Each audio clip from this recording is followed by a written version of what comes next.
All right, our final unit of new stuff. Okay, this is lesson 4. Working with advanced charts and pivot tables. To start, we're going to work with some charts. So you guys are familiar with putting graphs and charts together, but this time we're going to be just taking them a step further. Okay, so what we're going to be doing is adding trend lines to charts. So we're going to open up the advanced charts and do what we always do, which is save this as solution.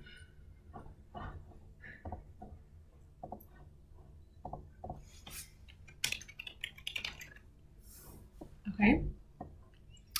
Now select the chart sheet. So there are several different charts in here, and even these 3 little more dots will bring you over.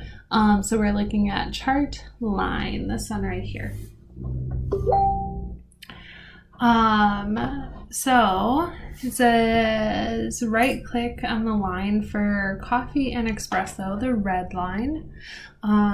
So this first one, we're just going to click on it. And select add a trend line from the shortcut. So right clicking on it, add trend line. Okay. And what this does is it just applies a straight line so we can see the trend. So this is pretty obvious what the trend is with this. But others may not be as obvious if your data is a little scattered.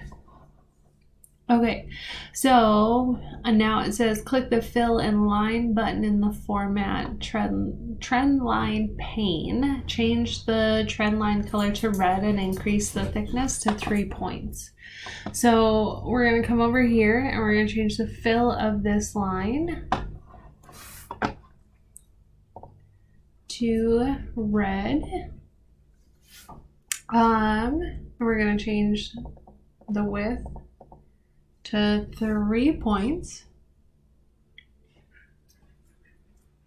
And now we're going to do the same thing for bakery, which is this orange one. We're going to right click and add a trend line.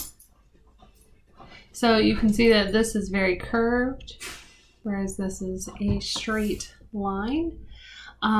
So I'm on slide 6 now. It says in the format trendline pane, select the trendline options button. If that wasn't already showing, that's this right here.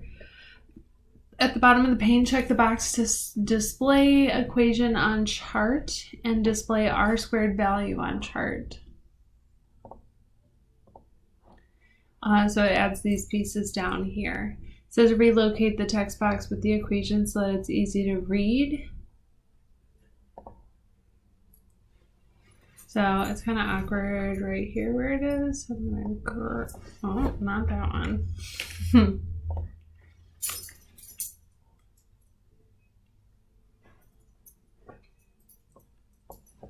It's really hard to grab this.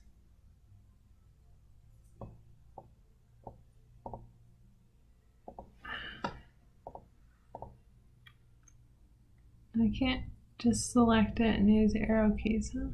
Oh, there we go. Okay, so move it wherever you want to as long as it is easy to read and we can see what's going on with it. Okay.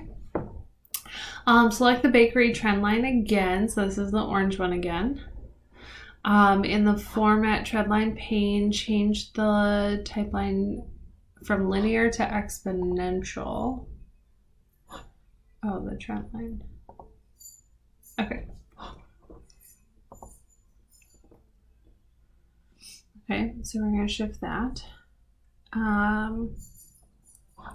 Note that this updates and is now in a weird spot again.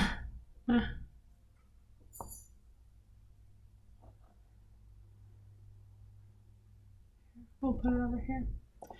But this updated because our trend line is now exponential. Change the type of exponential to power. So let me click on my trend line again, come over here. Change this to power. Note that the R squared value improves. Increase the width of the bakery trend line to 3 points. So we're going to come over here to the fill. We're going to move that to 3 points. Right click on the deli, the blue line. And we are going to add a trend line. And right away it says to increase this to 3 points.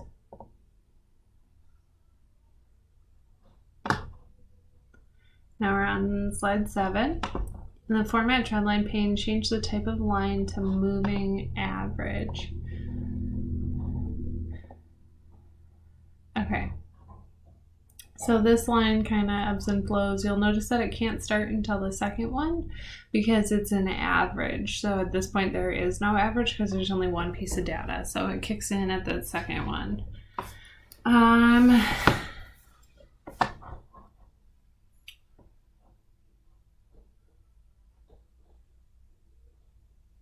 All right, now we're on the chart column sheet. It says click the home tab and then in the cells group, home tab, in the cells group, format.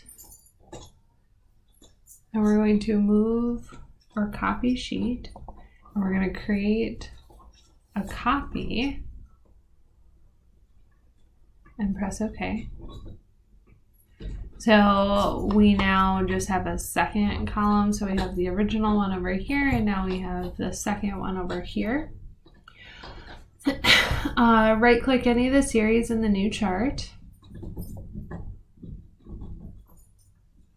And notice that add a trend line option is dimmed. Oh, I just simply don't have it.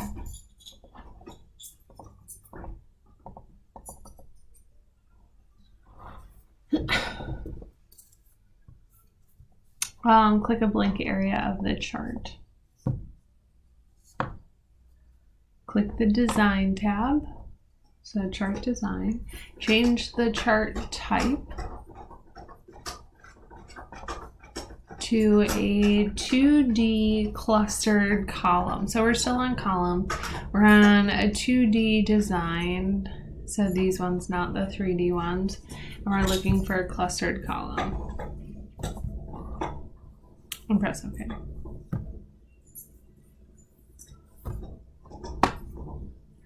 Right click the coffee accessories series and add a trend line for the series. Okay, so coffee accessories is the gray one. So now if I right click, I can press add a trend line.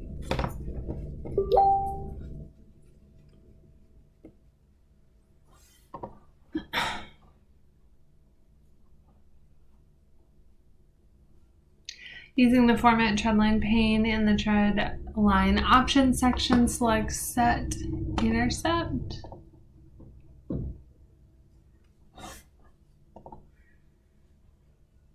And leave it at 0. Okay, because we can't, based on the trend, we would have negative numbers, but we can't have negatives for sales. So it just says, like, we're telling this, hey, like, start the trend at 0, and then go up from there. Okay, so slide number 8 just shows us some images of what you should have. Slide number 9 is where we are now. It says in the chart stacked bar. This one, last one to the right. On the design, chart design, add a chart element, and we're note here that trend line is dimmed, like you can't actually click on it. We're going to change the chart to a 2D stacked bar chart. So change chart type, we're on a bar, 2D stacked bar. So instead of a 3D, we have to move to a 2D, and now we're able to put in that trend line. So now we can come up here and we can tell it that we want a trend line. Oh, wait, hold on.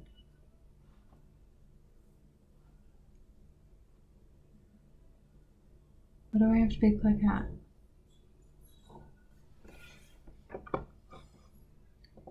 I don't have it. Hold on. We're putting it on coffee and espresso.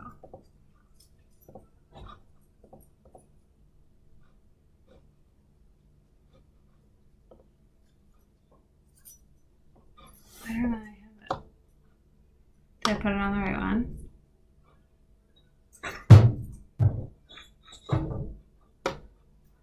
Changing this to a bar, changing it to a stacked. Oh, notice it still didn't. We need to change it to a 2D clustered bar. There we go. I gotcha. Okay, now come up here. So on my chart design, add chart element, trend line is something I can now select, and we're going to do a linear chart line. And it's asking us where do we want it to be based on. We want it to be on coffee and espresso. There we go. Okay. All right, increase the width to 3 points on this trend line. So I got to select it. Got to come over here, tell it we want 3 points.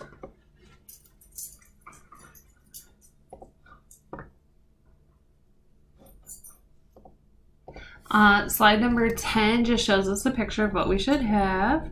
Next thing we're going to do real fast is create a dual axis chart.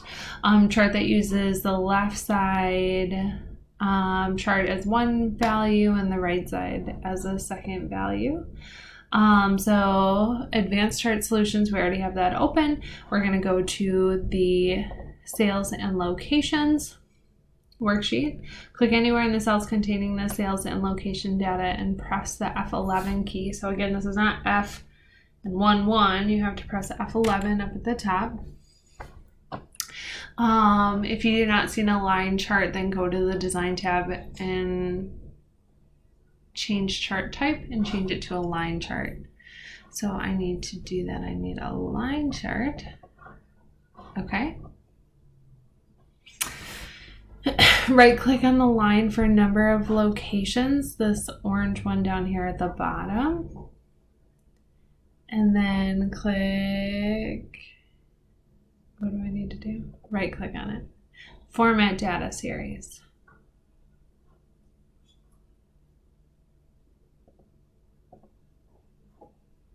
Oh, okay. Okay. Click the series options button, and we're going to make this a secondary access. Return to the sales and data worksheet. Click anywhere inside the data block. Click insert tab, charts group, insert a combo chart. Insert charts.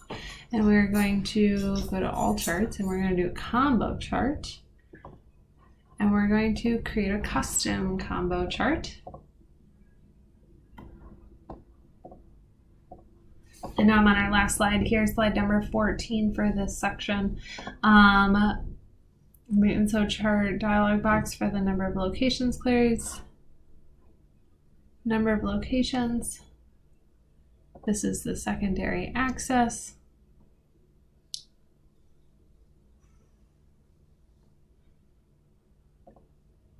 It says to move the chart so it appears below the worksheet data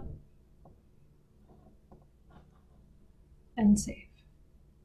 So we just have 2 pieces of information here. So the line shows up over here. And of course, like our normal chart shows up here. So we can just layer 2 charts on top of each other. This is something I started doing this year and actually has become very useful for certain things.